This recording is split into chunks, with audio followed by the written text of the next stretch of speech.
এই মোল্লা নাম রাজু সেই মন্দিরে ঠ্যাং খাচ্ছে। এই মোল্লা বাংলাদেশ বানাবে।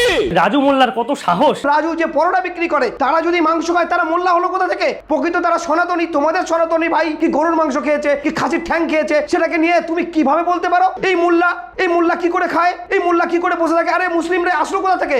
আমি বলি হিরণময় গোস্বামী এই নোংরা কথা বলছেন কেন, কিভাবে বলছেন? তারা বাংলাদেশি হলো কোথা থেকে? সব বাংলাদেশি করে নেবে, সব মোল্লা হয়ে যাবে। এই মোল্লা এই কি কথাবার্তা হিরণময় গোস্বামী এবং প্রশান্ত ঢালির?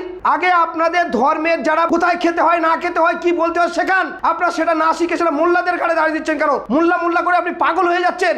হিরণময় গোস্বামী এবং প্রশান্ত ঢালি এরা হচ্ছে পিএইচডি করেছে দাঙ্গা বাঁধানোর জন্য। রাজু দাস একজন হিন্দু পরিবারে জন্ম, আর একজন হচ্ছেন শ্রমিক সরকার, সে হিন্দু পরিবারে জন্ম। আপনি সেখানে মোল্লা কোথায় পেলেন? আপনার মুখ থেকে আসে কি করে? এই মোল্লা রাজু, এর নাম রাজু, এটা বাংলাদেশ হয়ে যায় নাই, সেই মন্দিরে ঠ্যাং খাচ্ছে। এই মোল্লা বাংলাদেশ বানাবে।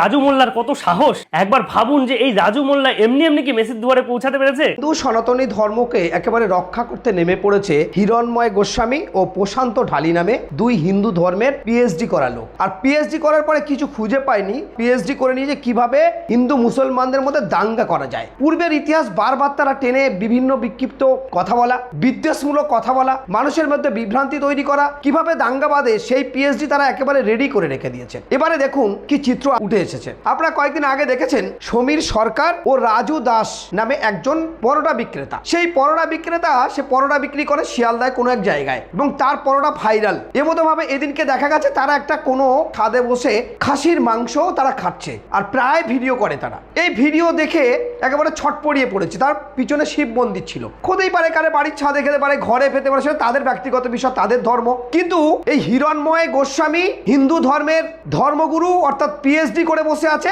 তিনি কিন্তু পিএইচডি করেছে হিন্দু মুসলিম।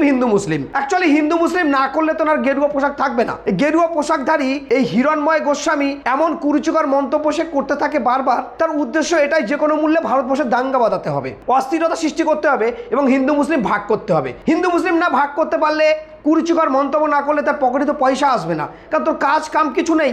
গেরুয়া পোশাক পরার দরকার পড়ে আছে। আর টোটাল ভারতবর্ষ এদেরকে ছাড় দিয়ে রেখে দিচ্ছে, কারণ এদেরকে মনে হয় কোটি কোটি টাকা ডোনেট করা হয়। নাহলে এই কুরুচিকর মন্তব্য করা আর ঘুরে বেড়ানো কোথা থেকে পায়? আপনি ভাবুন তো দেখি। এই হিরণময় গোস্বামী এবং প্রশান্ত ঢালি দুই ব্যক্তি, এখানে তারা ভিডিওতে কি বলছে যে রাজু দাস মোল্লা, এই মোল্লা কোথা থেকে এলো? এই মোল্লা তারা মাংস খাচ্ছে শিব মন্দিরের সামনে, এই মোল্লা বাংলাদেশি, এই মোল্লা পাকিস্তানি। আচ্ছা, এটা কোন ধরনের কথাবার্তা? রাজু দাস একজন হিন্দু ধর্মের ধর্মান্তরিত এবং হিন্দু ধর্মে সে জন্মগ্রহণ করেছে। প্রকৃত তারা সনাতনী, তোমাদের সনাতনী ভাই কি গরুর মাংস খেয়েছে কি খাসির ঠ্যাং খেয়েছে সেটাকে নিয়ে তুমি কিভাবে বলতে পারো এই মোল্লা কি করে খায়, এই মোল্লা কি করে বসে থাকে? আরে মুসলিমরা আসলো কোথা থেকে? আমি বলি হিরণময় গোস্বামী এই নোংরা কথা বলছেন কেন, কিভাবে বলছেন? আর এদেরকে পুরো ছাড় রেখে দিয়েছে, আর তাও পশ্চিমবঙ্গের মাটি। ভাবুন তো দেখি, যদি এই রাজু মুসলিম হতো বা সমীর সরকার মুসলিম হতো তাহলে কোন দিকে যেত? হিরণময় গোস্বামী একজন ধর্মগুরু, তাও হিন্দু ধর্মের ধর্মগুরু। এ কেমন ধর্মগুরু? হিন্দু সনাতনীয় ধর্ম আমরা যেটা ভারতবর্ষে দেখে এসেছি, হিন্দু সনাতনীয় ধর্ম তারা কোনোদিন রক্তপাত করে না, মানুষের খুন করে না, রাহাজানি করে না। আর এই হিরণময় গোস্বামী পুরো হিন্দু মুসলমানের মধ্যে ভাগ করতে এবং প্রতিনিয়ত দাঙ্গার কথা বলে। তাহলে হিন্দু সম্প্রদায়ের লক্ষ লক্ষ মানুষ, কোটি কোটি মানুষ বাস করে, এর বিরুদ্ধে কোনো কথা বলে না কেন? এর বিরুদ্ধে অ্যাকশন নেয় না কেন? এবং প্রশাসন চুপ করে থাকে কেন, নীরব কেন? এবং রাজ্য সরকারের প্রশাসনও চুপ কেন? আজকে ভাবতে পারেন হিরণময় গোস্বামী এই সমীর সরকার এবং রাজু যে পরোটা বিক্রি করে তারা যদি মাংস খায়, তারা মোল্লা হলো কোথা থেকে? তারা বাংলাদেশি হলো কোথা থেকে? সব বাংলাদেশি করে নেবে, সব মোল্লা হয়ে যাবে। এই মোল্লা এই কি কথাবার্তা হিরণময় গোস্বামী এবং প্রশান্ত ঢালির? আগে আপনাদের ধর্মের যারা, তাদেরকে ভালো করে লেখাপড়া শেখান, তারা কি চরিত্র চলতে হয় শেখান, তাদের ধর্ম শেখান, কোথায় খেতে হয় না খেতে হয় কি বলতে হয় শেখান। আপনারা সেটা না শিখে সেটা মোল্লাদের ঘাড়ে দাঁড়িয়ে দিচ্ছেন কেন? মোল্লা করে আপনি পাগল হয়ে যাচ্ছেন। হিরণময় গোস্বামী এবং প্রশান্ত ঢালি এরা হচ্ছে পিএইচডি করেছে দাঙ্গা বাঁধানোর জন্য। ভারত সরকার তো ছাড় দিয়ে যাচ্ছে, সেই সঙ্গে পশ্চিমবঙ্গ সরকার একেবারে ছাড় দিয়ে রেখে দিয়েছে।